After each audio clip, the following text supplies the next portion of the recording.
Look here at looking at the SDCL 2025 results. So the 2025 results, which are here. So yeah, covered this today. Had a look at it. Kind of had a look at some other people reviewing it who said that they were struggling to realise the value through the dispose, or that SEIT were struggling to realise the value. That it looked uncomfortable, certainly wasn't ideal, and I contrasted that with just another not identical but similar-ish NESF, or Next Energy Solar, that was also reviewed recently, that could be worth close consideration, and the risks are slightly higher, but is trading below, offers close consideration for interest. So anyway, I kind of said, well, okay, I've recently looked at this, so do I agree with that? Those two sets of statements. So, well, not really. Um, so I guess the first thing I'd say is obviously comparing the two. You've also got to compare not just the backwards results. We'll talk about the backwards results, but you've also got to say, well, what's going on today and post period, and what's the outlook, what's the guidance, um, and the guidance for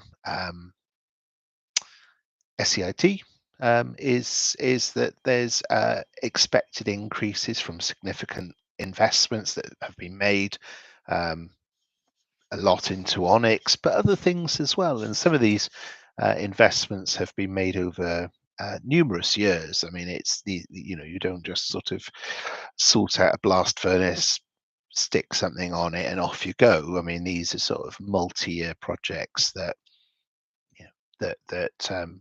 take time to realize into value. So yeah, I think that was a very encouraging statement in the annual results, that that they are expecting increases, and we'll talk about what those are in a minute. The other thing that I just drew a lot of encouragement from is just how much energy SEIT are producing. So this year, and I know this is slightly an oblique point, but not being funny, but if you're generating lots of power, well, power, you sell power, don't you? And if you can, I mean, all other things being equal, if you're producing more power than the next guy, you're going to earn more money. It's shocking to see how different the energy is. So here, in the latest year, it was 5.34 terawatt hours. Now, it's true that some of this is not electricity, some of it is heat, um, some of it is non-renewable heat and non-renewable electricity as well as renewable. So it's not all identical to NESF, where it is electricity, number one, and it is renewable, solar, number two. But at the end of the day, people that are consuming energy, people that are sticking the kettle on, or doing, data centers that are consuming this stuff, a lot of the time people don't care. They just want to turn the kettle on. So, and of course, yes, there's potentially subsidies and things like that, and that's true. But equally, that we're in a world now where those subsidies are dwindling away. And we see this in NESF's results. I mean, um, the cliff edge, as I called it in my article. I won't go back over the article because I've kind of covered this in a I think I covered it in a previous video as well. Anyway, yeah, there's a cliff edge to what they're doing. Whereas, whilst yes, there are some subsidies and bits and pieces with SEIT, not really very much. It's pretty much, it stands on its own 2 feet. It basically generates power, it generates heat, or recycles heat, does various things. But anyway, 5.34 versus 0.83. Huge difference of energy. Anyway, we see that the other point that was made about the gearing, well, yes, that's true. The gearing being debt's gone from 524 million to 626 million. So yes, debt has gone up. That's true. And the RCF debt has gone up. That's true as well. It was 165. It's now 234. So that's 4.8 times compared to the free cash flow. So, but then you've got to say to yourself, well, why have they got this debt? Like, why have they taken on more debt? Is that to pay the directors more money? Is that to pay dividends that they can't afford to pay? Let's borrow the money to pay dividends. Well, no. What SEIT say is, well, we've invested 171.5 million. And if you go over and look at, and I don't want to make this whole article to be about NESF this and SEIT that, but these are kind of important points when somebody is calling out this as being like an inferior. It's like, well, no, and here's quite a few reasons why. NESF invested 14.6 million, and I would say at least some of that, if not maybe all of it, is sustaining capex. If you look at their cash flow statement, they don't have a section that says here's the investing flows. They have operating, they have financing, and that's it. They have a two-section cash flow, whereas most businesses would have three. They'd have, these are the funds and sources of investing cash flows. Doesn't exist. Go and look for yourself. It's not there, I can assure you. And obviously that's because they're doing all that obfuscation that I've talked about before. But anyway, 171.5 million. And the point is that when you invest 171.5 million into something, well, why are you doing that? Well, to grow your profits. Well, so if you grow your profits, then you can afford higher debt. I mean, again, it's just basic business, isn't it? That you borrow money to grow profits. By growing profits, that affords the debt. I mean, it's not difficult, is it? Anyway, that's what they spent the money on. So a lot of it went into Onyx. A little bit went into Driver. Not sure how we pronounce that in Sweden, but Driver, maybe. I don't know. Anyway, that's pretend I didn't just say that. That's any Swedish people watching this video could just shoot me, I'm sure. But anyway, EV networks, EVN, 7 million, and so on. So you can sort of see it there. It's some varying amounts that have gone in, plus 5.5 million post period, just to be so 177 million. And I suppose the point that I'm going to next make is, well, if you've got amortizing debt, what that means is whoever's lending you the money is kind of saying, well, let's say I was going to buy a fun fair. I don't know why I come up with that example, but let's say that's what I'm buying. That fun fair is going to go around the country for the next 20 years, providing joy and entertainment to people, and it will generate, I don't know, 100,000 of profit per year for the next 20 years. Well, somebody that's going to lend me the money to buy that fun fair, well, what they'll do is they'll say, well, look, I'm going to charge you 6%. Let's say that fun fair is £1 million. So it's going to cost you 60,000 in interest. Plus, I want you to pay me back on top of the 60,000. I want you to pay me back capital repayment. So that £1 million you're borrowing, 20 years, you need to pay me 50 grand a year. So by the end of the 20 years, I don't owe any money. Now, obviously, the interest would probably or hopefully go down. I don't want to be paying 60 grand in the 19th year when I only owe 50, because that would be a bit rubbish. But you get the idea anyway, that you're paying back the capital and paying back.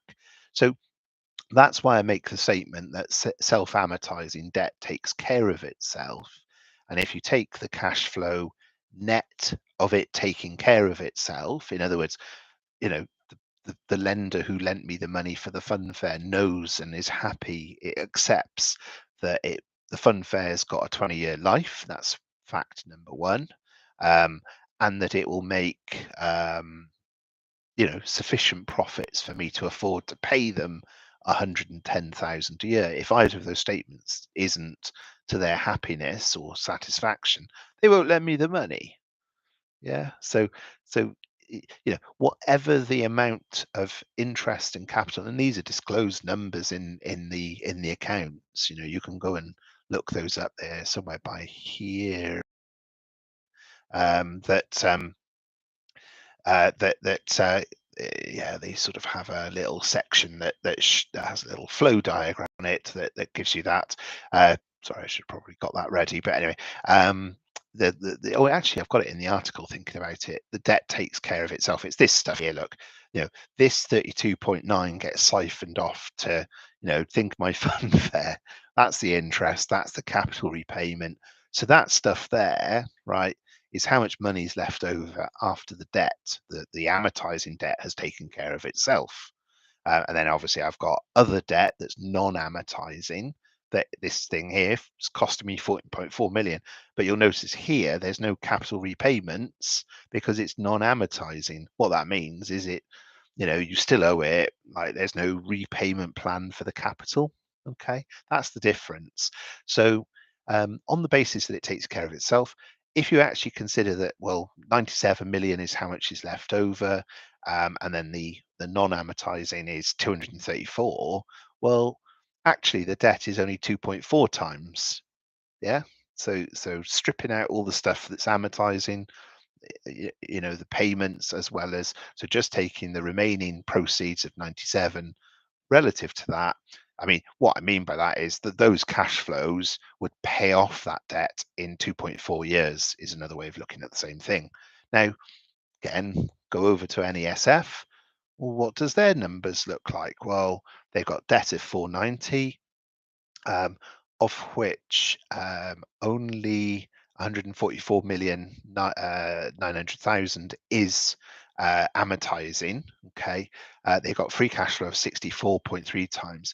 So that means they've got, well, on total debt, it would take 7.6 years to pay off that debt relative to cash flow. Okay.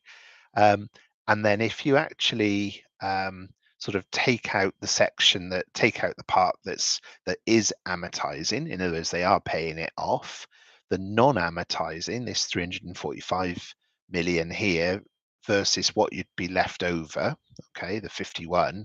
So that's basically the fact that there's 13 million of capital and interest payments on the amortizing debt being paid off.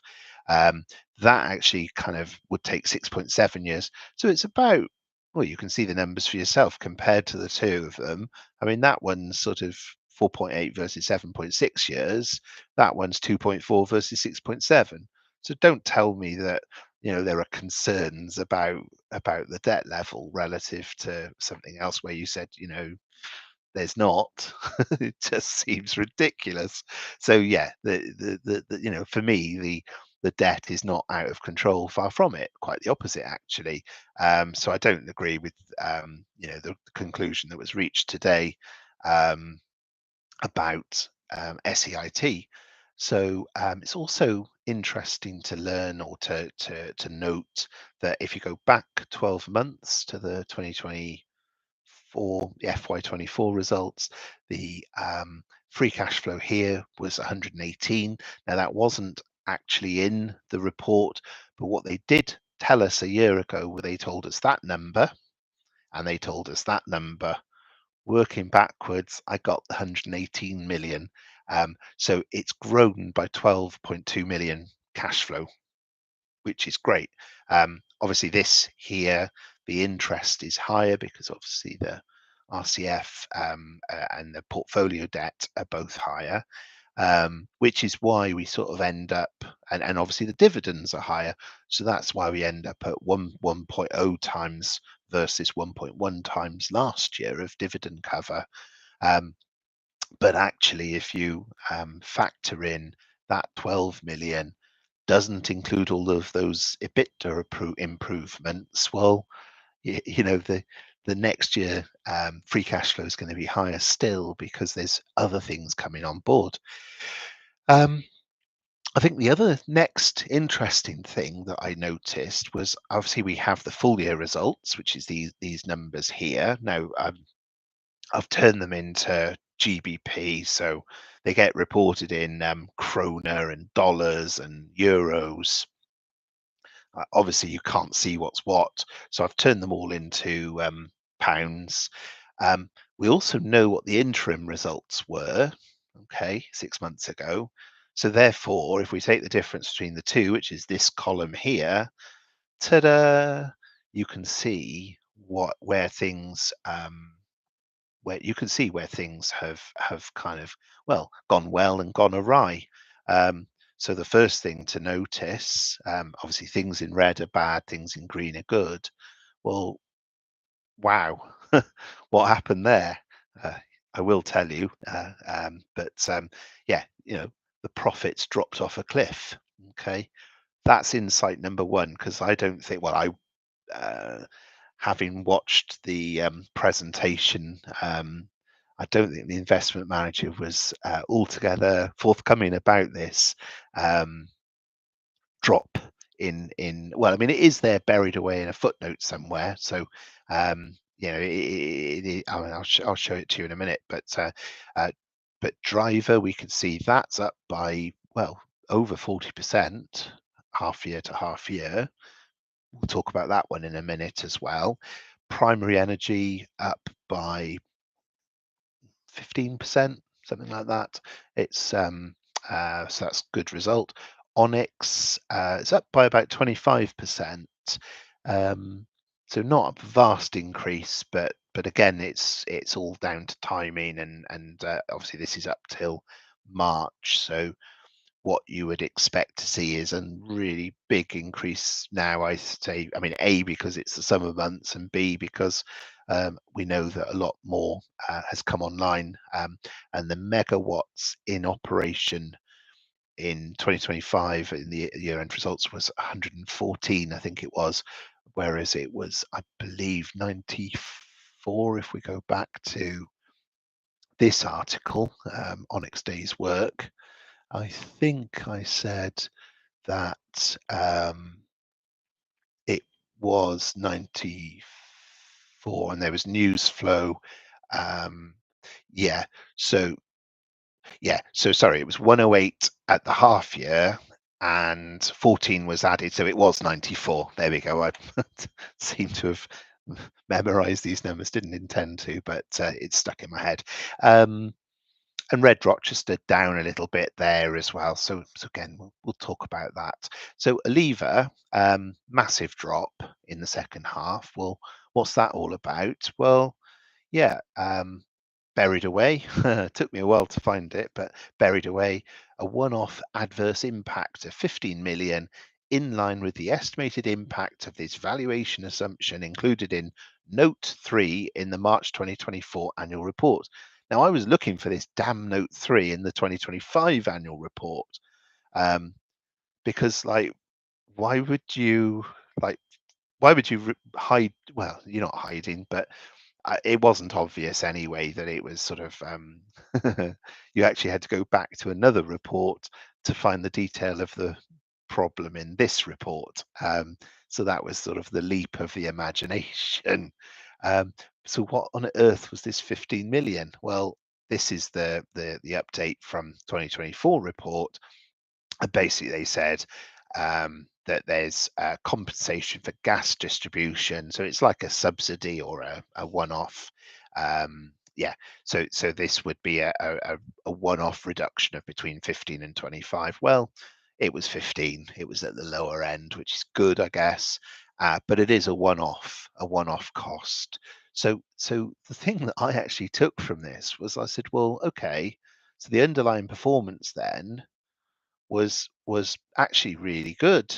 So if you don't take that exceptional cost out, then the result was 26.87 million, not 11.87. So 26.87 would mean that it went from 11 to 15.8. So really good improvement actually in the second half for Relievers. So really positive, apart from the negative, if that makes sense.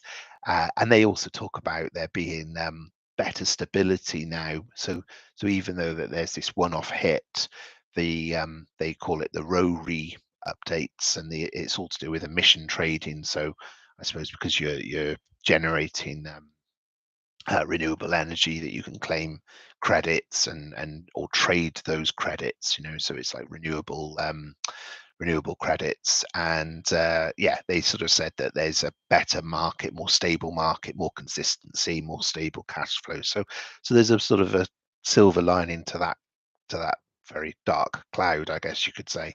So that's the reason that there was a reduction there. The next one, driver, that one's obviously up nearly 50%. I really like this. So these do biogas. They distribute biogas in Stockholm, or at least historically, that's what they did and still do. And this biogas, basically, people will go to the loo. They'll do number ones. They'll do number twos.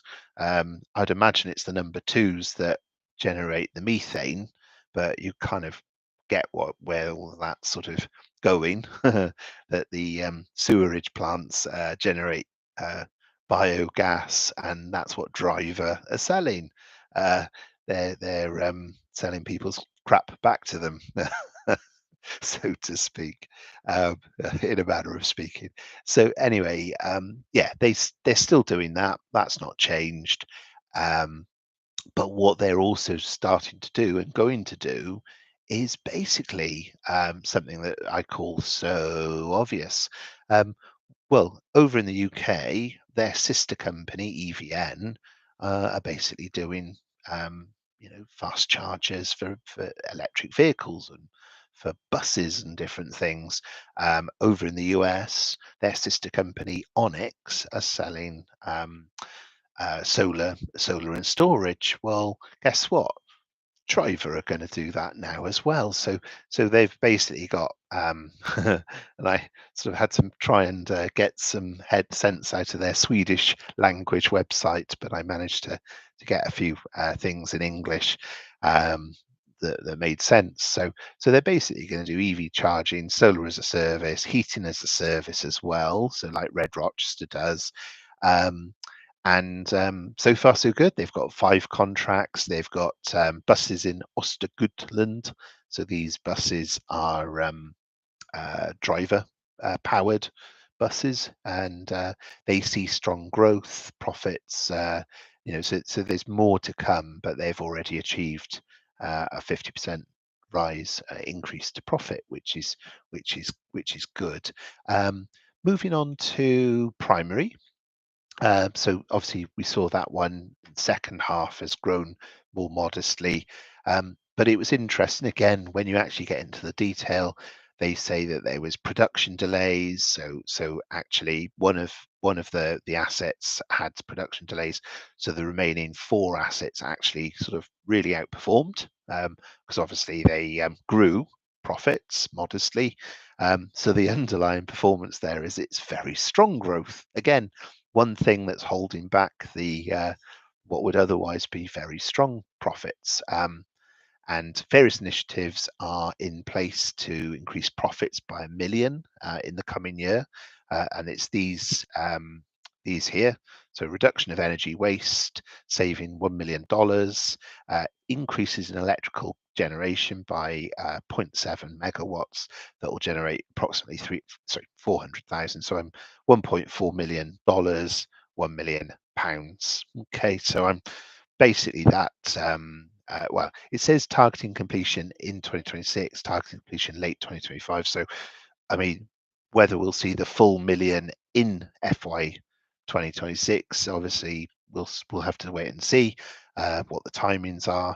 But again, it's all about sort of looking ahead to sort of run, like, to my mind, it's all about looking at the run rate. That there's kind of it's I watched a program the other day, and there's people inside a hamster wheel, and they were sort of running, and then the faster they ran, the more the thing span, and the flywheel effect, I think it's called. But this is the bit that I think when people look at this and go, oh, it's a load of rubbish, it's got loads of debt, da, da, da, da, da. It's like, well, but you've got to pay attention to the hamster wheel. You've got to look at what the profits are and are going to be. And look, even when they get setbacks, because they've had setbacks at primary energy, one of their assets, offline, oh, something's gone wrong with it, whatever, but the other four assets are overachieving, so that the fact that one of their five assets is, not achieved, it's like, well, the other four have.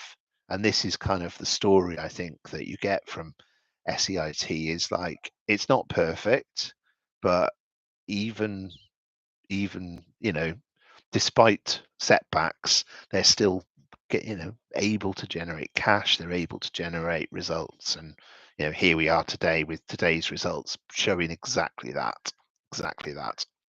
So moving on, yeah, and there's sort of various initiatives. They kind of say, they've got like a blast furnace, because this is what they do, is they basically provide sort of blast furnace energy for blast furnaces, and they take the energy, they recycle the energy, so it's kind of like heat recovery.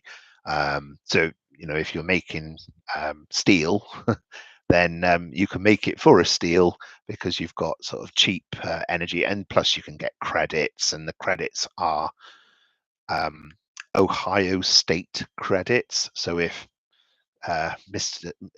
President Trump decides to flatten the IRA, the Inflation Reduction Act, um, it doesn't have any bearing, because it's a state level. That's what you've got to realize, is that the president of the United States can potentially alter federal legislation, often if he can get Congress and the Senate to agree, which they may or may not, because a lot of them are beneficiaries, or come from states where their voters are beneficiaries of the Inflation Reduction Act. Texas is a great example. They've made a lot of money out of green, whilst they'll kind of sneer at it. There's a lot of solar going in, and a lot of battery energy storage going in into Texas. Just, that's a fact. And those aren't the only places. In fact, um, a lot of the Midwest are building out capacity. So Colorado is another example. Although it's interesting, Colorado, because there's so many people leaving California and moving to Colorado. Apparently, Colorado was for a long time a very Republican state, and is now a Democrat state, because of all the people leaving California because of the high taxes, and have settled in Colorado. So there we go. Interesting. Anyway, back to this. Getting distracted. Onyx, obviously I covered this in these two articles recently, so you'd be sick of me just saying the same thing for a third time. So I'm trying not to. But they obviously sort of talk about the refinance on the facility, so that 260 million facility that replaces the existing RCF. So that's good, because obviously that drives down the RCF. Now, in that section up there, when I was saying it was 2.4 times and sort of so much lower, well, actually, if you strip out that 115 million, which is 85 million pounds approximately, that gets you, oops, sorry, let's go down. That actually drops the non-amortizing down to 149, which drops it down to 1.6 times.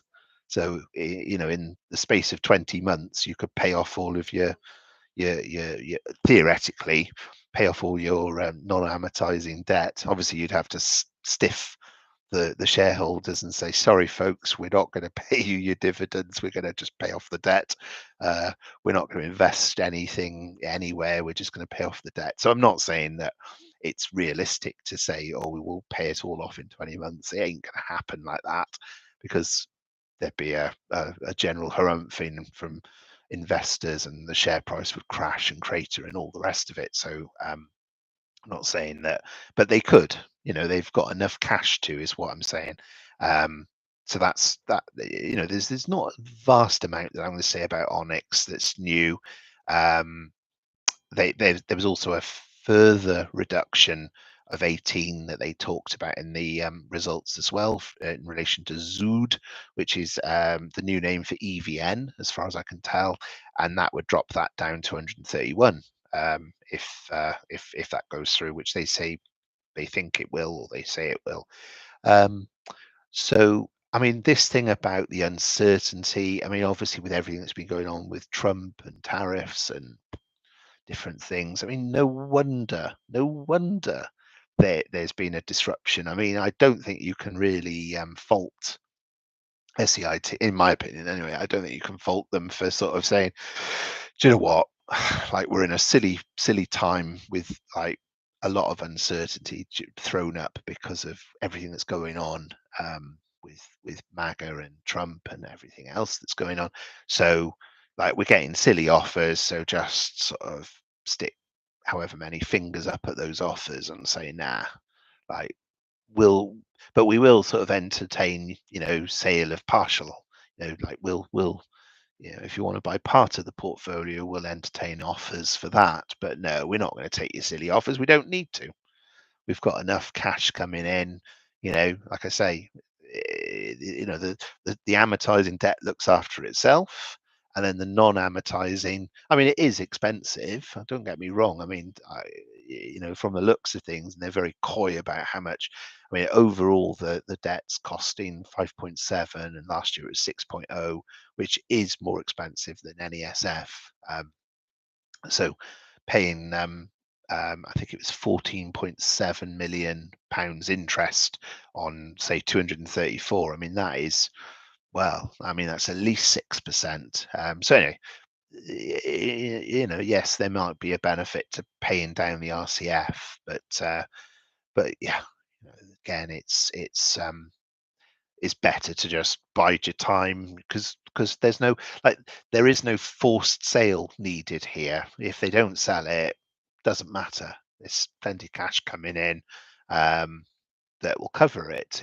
I think the frustration, though, and the reason that they probably will sell something is just this continued gnawing away of, like, the fact that it's on a discount and they're under pressure probably to get rid of the discount if they can, and maybe their jobs are on the line if they don't. I don't know. I mean, just my speculation at that point. But anyway, they say in the results there's going to be a strong momentum. Actually, there was a couple of new factoids about Onyx that I'm going to share with you. Yeah, that they are aiming to achieve higher targets than they achieved in 2024, which is encouraging to hear. And in fact, they tell us that 114 is operational, and that the target is, well, for a near doubling of live assets. Notice I say live assets. And there's 3 lots of 100 megawatt targets. So they've got a target for PPAs. So a PPA would be existing live, basically 100 of 100 of this 114. They want to get PPAs, power price agreements, so like off takes, so long-term off takes with high quality counterparties. So they want to, rather than just sell the power as and when, they want to sort of have a 10-year, 20-year, however long deal with a power consumer. That might be a factory, it might be whatever, somebody that will buy the power from them. They also want to have a target to get notice to proceed. So this is basically something that's in the pipeline, as in, nothing's been agreed, through to a contract's been agreed, let's start building it. So they want to achieve 100 megawatts worth of those. Plus, they want to achieve 100 megawatts worth of mechanical completion. So in other words, 100 that's in the pipeline, sorry, not in the pipeline, in construction, that they want to get those live. So that 100 live would take that number from 114 to 214, so the near doubling. But then you've also got this 100 that have gone into construction, which would take you to 314. So it would be a near tripling. Um, so I mean, that is far beyond what I was assuming here, where I said, well, this implies that it could at least double, at least double. Well, I said at least double, so I was right. But obviously, a near tripling is far more again. So I mean, if my estimates are correct there on a at least doubling, well, yeah, I mean, obviously it's higher still for a tripling. So that's all positive. In fact, really positive. Red Rochester, just quickly on that, there's So they wrote off 17 million because of the life cycle. They say there could be potentially more losses, but equally that there could be some really big gains if they do get new tenants. They say that they're advertising, they're really pushing to get new tenants, but also that there's these significant capex projects. So 12% and 3 million of savings. That is already operational. That is already operational. So, I mean, I kind of get to about 4 million EBITDA growth for this current year. And then plus they say there's so again, this is post period, remember, but 16 million NAV uplift post period. So in April would be when they recognise that. So again, that's something that didn't get drawn out in any presentation today, as far as I'm concerned. I'm going to bang the drum that I've banged so many times before. 9.4 grows to 9.6. That's ridiculous. 9.6%. I mean, here, a 0.5 reduction would be 68 million. So 0.2 reduction would be 27. So in other words, 27.4 of the NAV has been lopped off with this increase to the discount. If the discount were the same as NESF, it would be 3.1 times 68 million. So it'd be well over 200 million NAV increase. I mean, that those numbers are just vastly high as far as I'm concerned. Now, obviously, maybe they just feel there's just vast risk, but for the last however many years there haven't been, well, there have been risks and things have gone wrong. They went wrong this year. Oliva, 15 million hit. They still made a profit. Obviously, the profit was diminished, but they still made a profit. Overall, they grew the profits. They would have grown them by a lot more. But yeah, so I don't know. I think for me, this is, especially in relation to you know a single country, mainly single country UK solar versus this, where you've got a wide variety of technologies, a wide variety of geographies, a wide variety of counterparties, a wide variety, well, and a good pipeline of stuff that's going to become operational. I don't know. I just think it's a bonkers valuation, and that today's 50. Well, it went to 55p, it dropped to 52p. That 52p represents a great price as far as I'm concerned. And but none of this is advice. You make your own investment decisions. The usual mantra that the fact that there's that 21% here, the 15 and 6. So you've got all of that upside there. You've got the higher dividend there, the silly discount rate there. So there's lots to like about these results today. And I think this kind of final, the growth in the NAV. Now, obviously, since 2022, this number has kind of remained static. But then you've got to consider, well, what was the discount rate back here? Well, it was vastly lower. So in other words, if you even just strip it back to 8% discount, you get to 1200 NAV. Okay, and that's just sort of more or less taking it back to probably where it was by about here.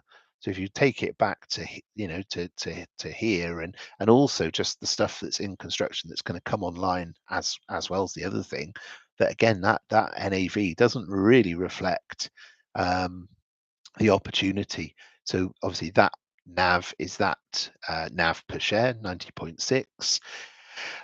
So yeah, I can see that number is, as far as I'm concerned, has got potential for upside. Let's put it that way. This NAV, this cash cover will grow. Obviously, the dividends are gonna be higher, 6.36, so it's going up by 0.04. So yeah, I think when that is going to be covered 1.1 to 1.2 times, I mean, that again gives you a good indication of the degree of EBITDA growth that they're expecting to see. Obviously, zero point 0.4 is what is it, about maybe 0.7%, so that's not very high.